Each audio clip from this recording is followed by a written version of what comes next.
हमने तो एक शिविर में ये अभ्यास करवाया था, ये अनकंडीशनल लव से ही कई लोगों के रोग दूर हुए हैं, सिर्फ इसी से ही।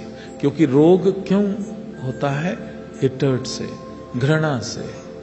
मेरे मन में किसी के प्रति घृणा प्रबल हो गई तो घृणा कौन सी एनर्जी पैदा करता है? Negative energy. तो वो नेगेटिव एनर्जी कहां जाएगी? जो भी मैं पैदा करूंगा मुझे ही भोगना है।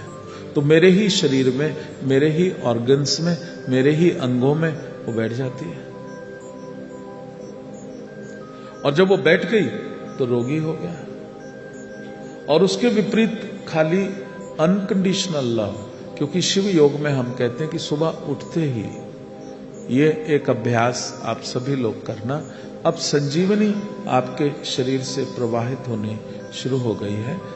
सुबह उठते के साथ ही जो भी व्यक्ति आपके जीवन में है, जो भी व्यक्ति आपके जीवन में आया, हो सकता है बड़ा अच्छा आपकी सहायता करने वाला आया हो सकता है कोई प्रबल विरोधी भी आया हो, ऐसा भी हो सकता है कि आपसे घनघोर घृणा करने वाला भी आया हो, ऐसा भी हो सकता है आपके जीवन में आपको नुकसान पहुंचाने वाला भी आया हो। सब कर्मों का खेल है, सभी मैंने पैदा किया है, इसीलिए मैं भोग रहा हूं। तो जो भी व्यक्ति सामने मेरे आए, सुबह उठते ही जब मैं अनकंडीशनल लव, ये पहली चीज करना, send unconditional love. Think of anyone and think of everyone and send unconditional love. बिस्तर से उठे, बैठ गए और अनकंडीशनल लव 10 मिनट तक सबको भेजा।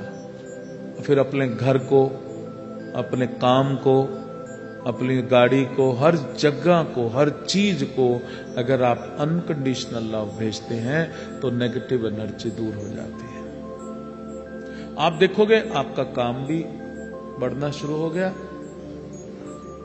उसके बाद आपकी जो डिजायर है, आपका जो गोल है, आप कुछ अचीव करना चाहते हैं, उसको भी देख करके अनकंडीशनल लव। आप देखोगे मटेरियलाइजेशन आसान होनी शुरू हो गई। अब आप जब बाहर निकलते हो सकाम कर्म के लिए तो सभी लोगों का आपके प्रति मैत्री भाव होगा। मैत्री भाव आपने क्रिएट कर लिया। शत्रु भाव, घृणा, अनकंडीशनल लव से मैत्री भाव। Everybody will start loving you.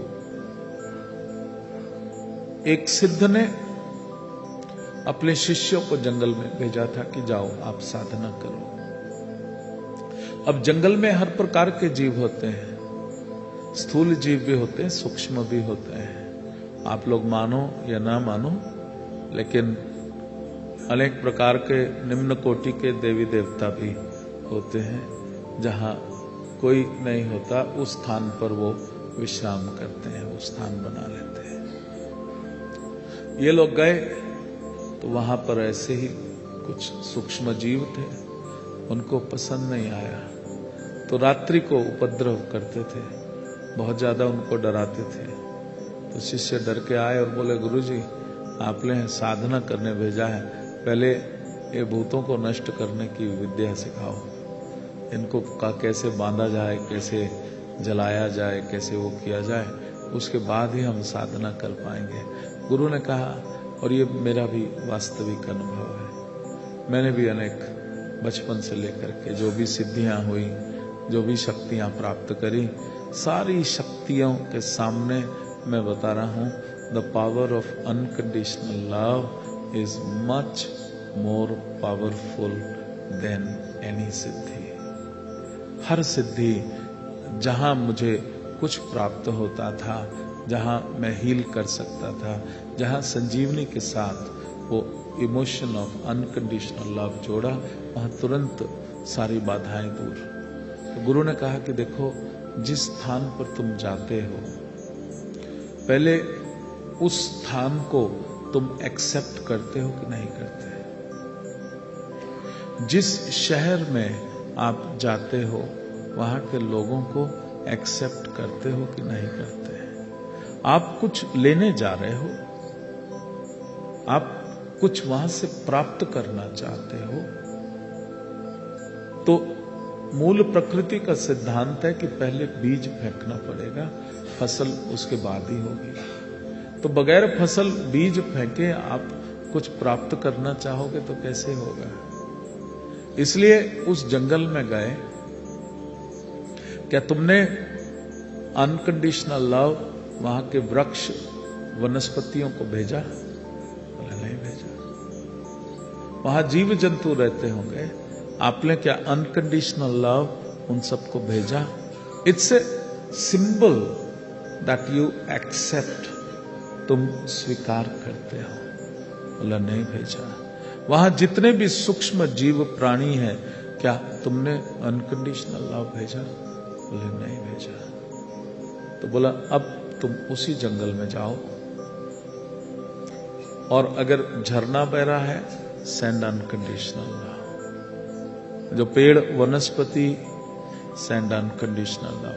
चिड़िया चहचहा रही है, अनकंडीशनल लव। जो भी गिलहरी और भी जानवर है, चाहे शेर चीता भी है, सेंड अनकंडीशनल लव।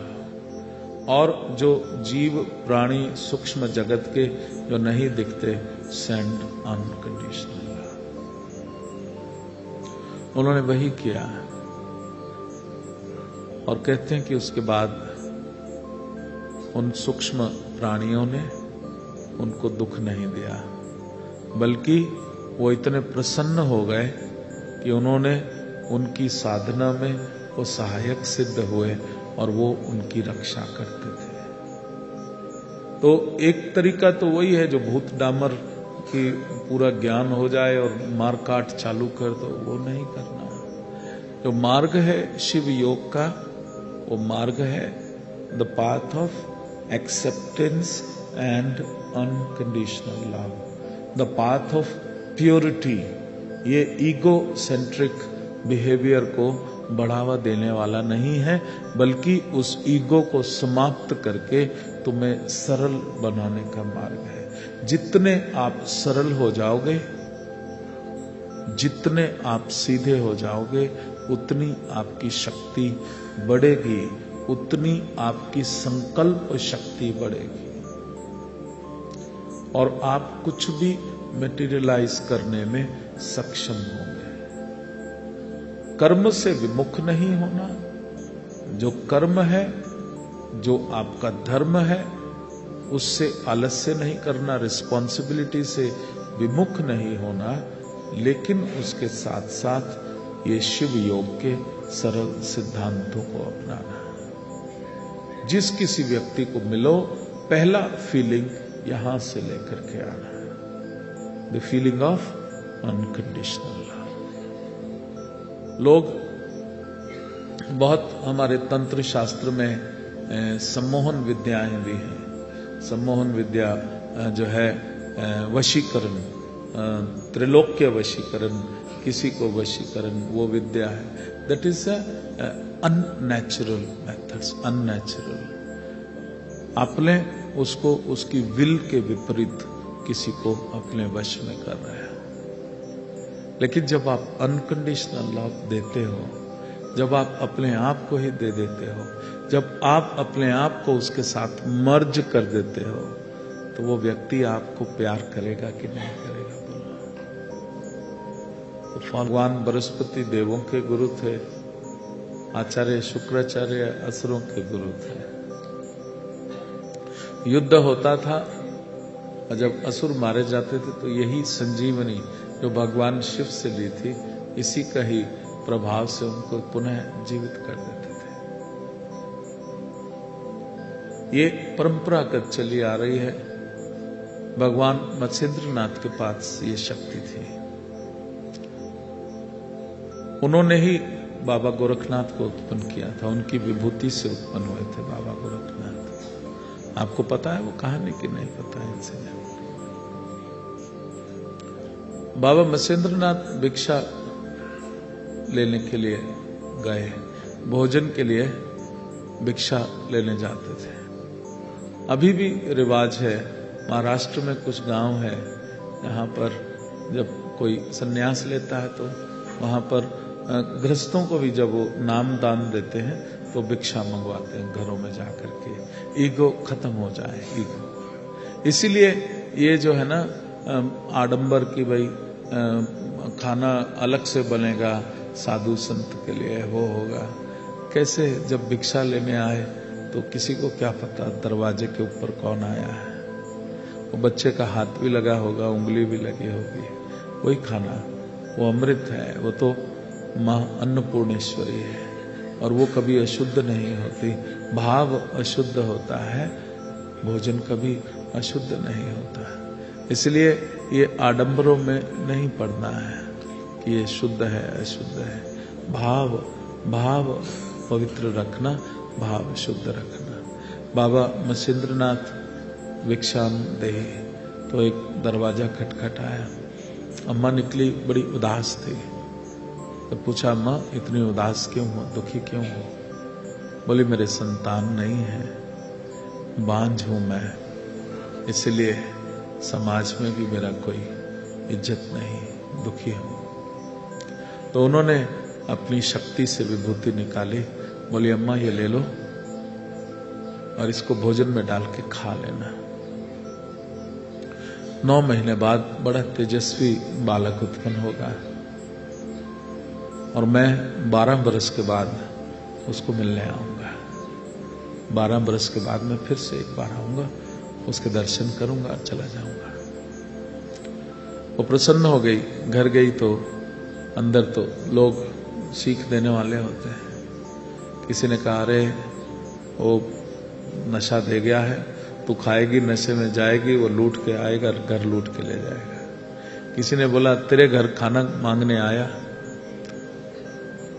और वो तेरे को बच्चा कैसे दे सकता है जब वो खुद तेरे से खाना मांगता है? वो खाना क्यों नहीं पैदा कर लेता? लॉजिक है ना, अलग अलग तरीके के। फेंक दे इसको।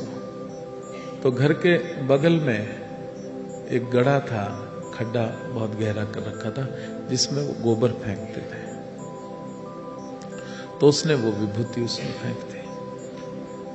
ऊपर गोबर गिरता रहा, गोबर गिरता रहा।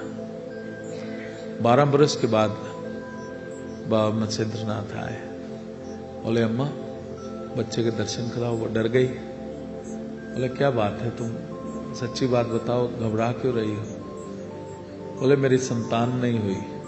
बोले, ऐसा हो ही नहीं सकता, जो मैंने विभूति दी है उससे संतान पैदा ना हो, ऐसा हो ही नहीं सकता, ये सत्य नहीं है। तुमने क्या किया उसके साथ? तो उसने कहा, वो जो गोबर का गड्ढा है मैंने उसमें फेंक दिया। बोला, 9 महीने बाद इसी विभूति से बालक तो उत्पन्न होना ही है। भगवान शिव तो उत्पन्न होने ही है। एक नारायण है, एक शिव है, गुरु रूप धरा हरिहरा ने। इसलिए हरिहर में कभी भेद ना जानिए, दोनों ही उस परमेश्वर के अंश हैं। तो वहां जाकर के उन्होंने गोबर रखा था ना, तो गोरक्षनाथ, कहाँ है तो मेरा गोरक्षनाथ? तो उसने, बाबा ने आवाज दी, मैं नीचे दबा हूं। और हाथ डाल के निकाला तो बहुत सुंदर तेजस्वी एक बालक निकला। तो वो माँ को बड़ा वो हुआ कि ये बच्चा दे जाओ। उन्होंने बोला, नहीं, अब ये तुम्हारे लायक नहीं है। तो अपना साथ ले गए उसको, अपना शिष्य बना के। अब उनके मन में आई कि मैं इनको संजीवनी की